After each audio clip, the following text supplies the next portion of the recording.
जय Malhar news चॅनलच्या सर्व प्रेक्षकांना सपना चौधरीचा नमस्कार। नंदुरबार जिल्ह्यातील अक्कलकोवा तालुक्यातील खडकापाणी गावातील आदिवासी पाड्यांमधील ग्रामस्थांना तीव्र पाणी टंचाईचा सामना करावा लागत आहे। यासोबतच महिलांच्या आरोग्यावर देखील गंभीर परिणाम होत असल्याचे धक्कादायक वास्तव समोर आले आहे।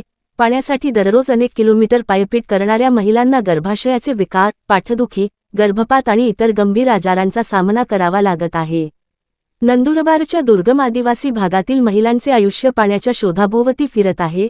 अक्कलकोवा आणि धडगाव तालुक्यातील अनेक पाड्यांमध्ये पिण्याच्या पाण्याचा तीव्र तुटवडा असून महिलांना दररोज 4 ते 5 किलोमीटर अंतर पार करून डोंगरुतारावरून पाणी आणावे लागते।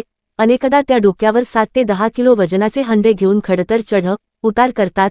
या सततच्या श्रमांमुळे महिलांमध्ये गर्भाशय खाली येणे, तीव्र पाठदुखी, पोटदुखी, वारंवार होणारे संसर्ग, मूत्रविकार आणि गर्भपाताच्या घटनांमध्ये वाढ झाल्याचे समोर आले आहे।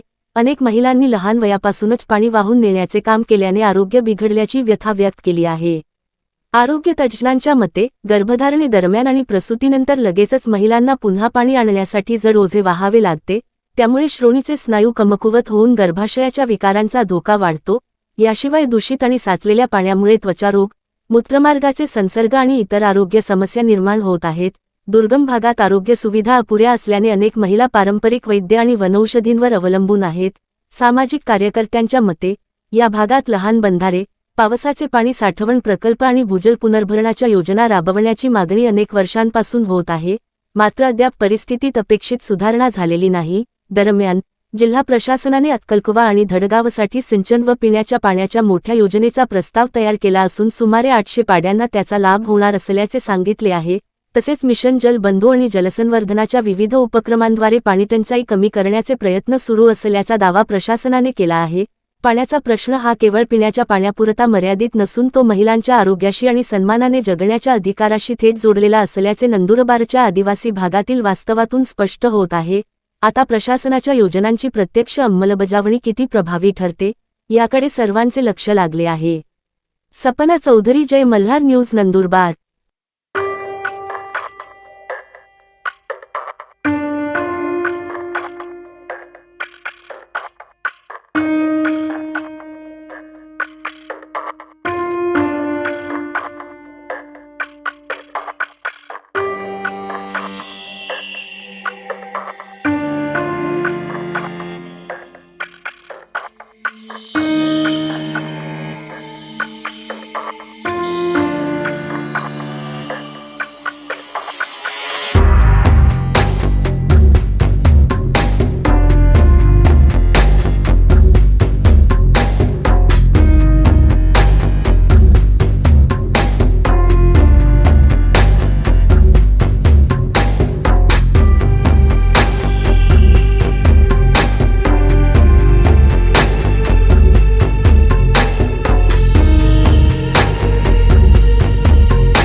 हमारा गांव में टाकी बांधी पे पाई काय नहावड़ते नल टूटी गया था हो पायो काय व्यवस्था नहावड़ते न पाई दो हम बिना ना मा दुष्कर हो पायो 5-5 किलोमीटर गाड़ियों का नहीं जाते हैं बिहरा गांव में पाया नहीं जाते हम 5 किलोमीटर से टोसानी ते पाई पाई गाड़ियों जाते हैं।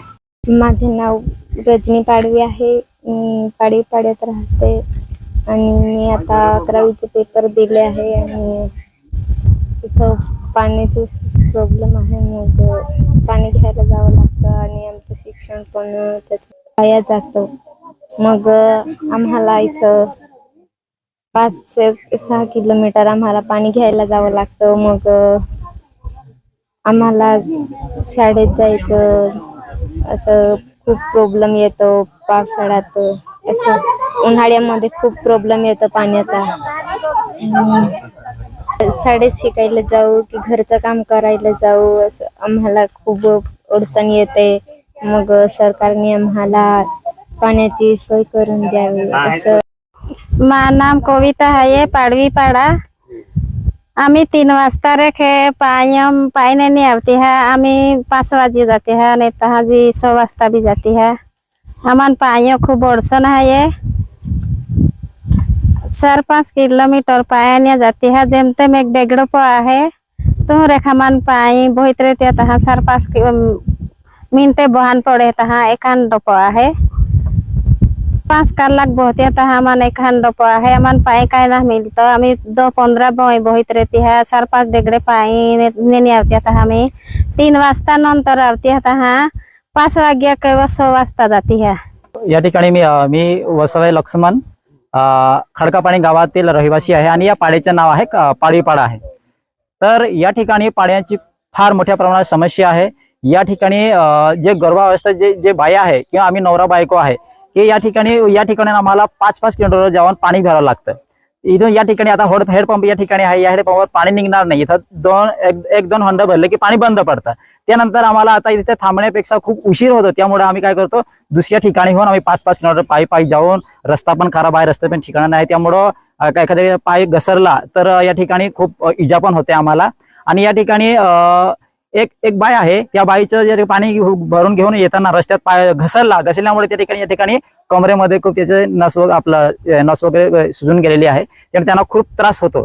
आणि या ठिकाणी जो आसपास एरिया आहे, एरियामध्ये खडकापाणी पूर्ण गावाचं बघितल्या गेल्यावर आपल्याला या ठिकाणी आरोग्य पण या ठिकाणी कोणत्याही प्रकारची या ठिकाणी आमची सुविधा पण नाही आहे। जे आरोग्य सेविका आहे ते सेविका सुद्धा राहत नाही या ठिकाणी अजिबात। त्यांना आम्ही फार वेळेस 2-4 वेळेस आम्ही निवेदन दिलेले आहे आणि त्यांना सांगितलं पण आहे, तरी सुद्धा या ठिकाणी ते येत नाही आणि राहतच नाही। त्यामुळे आरोग्य आम्हाला खूप महत्वाची गोष्ट असल्या कारणाने या ठिकाणी ते राहायला पाहिजे अशी आमची मागणी आहे।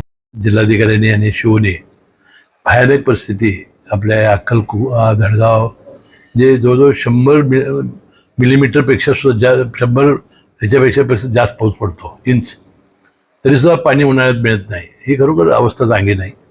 आणि म्हणून गुजरातच्या धर्तीवर बलसाडला जसा प्रयोग राबवला तसा प्रयोग राबवा 550 कोटी रुपयाचा खर्चाचा, तशी योजना त्याने आज मला प्रेझेंटेशन दाखवलं। आता मी कधी काय होणार आहे मी सांगू शकत नाही। तो प्रयोग हातामध्ये घ्यायचं, मुख्यमंत्री महोदयासमोर बैठक घ्यायची आणि ज्या पद्धतीनं गुजरातनं त्या बलसाड त्यांच्या जिल्ह्यामध्ये ही योजना राबवली त्या पद्धतीनं राबवण्याची आवश्यकता या नंदुरबार जिल्ह्यामध्ये आहे। निदान मी सुरुवात करीन, शेवट कधी होईल मी सांगणार नाही, परंतु सुरुवात अतिशय लवकरात आम्ही करू। आपण जे आता मला दाखवलं व्हिडिओ, एक प्रॉब्लेम असा आहे की धडगाव आणि अक्कलकुवामध्ये जे ग्राउंड वॉटर आणि जे सोर्स आहे तो खूप खाली जातो एप्रिल आणि मे मध्ये। तर त्यासाठी एक आता नर्मदा पासून एक लिफ्ट इरिगेशनचा प्रोजेक्ट आपला आता DPR तयार झाला आहे, ते माननीय मुख्यमंत्री समोर यांच्या समोर प्रेझेंट होतील आणि त्याचं सँक्शन होईल। सो 2 महिने आपले थोडेसे अवघड राहतात, पण ही माहिती मिळाल्यानंतर आता आज आमचं काम पूर्ण होतील आणि उद्यापासून गावांमध्ये टँकर जातील। PHCचा पण आपण इश्यू मला सांगितलं आमलीबारीचा, ती पण मी DHO ला डिटेल्स घेण्यासाठी सांगितले आणि लगेच यावर ऍक्शन घेऊन तिथे कोण कोण HR आहे, काय काय एक्झॅक्टली इश्यू आहे, आणि माझी टीम आज फील्डवर जातील आणि उद्यापर्यंत अपडेट देतील।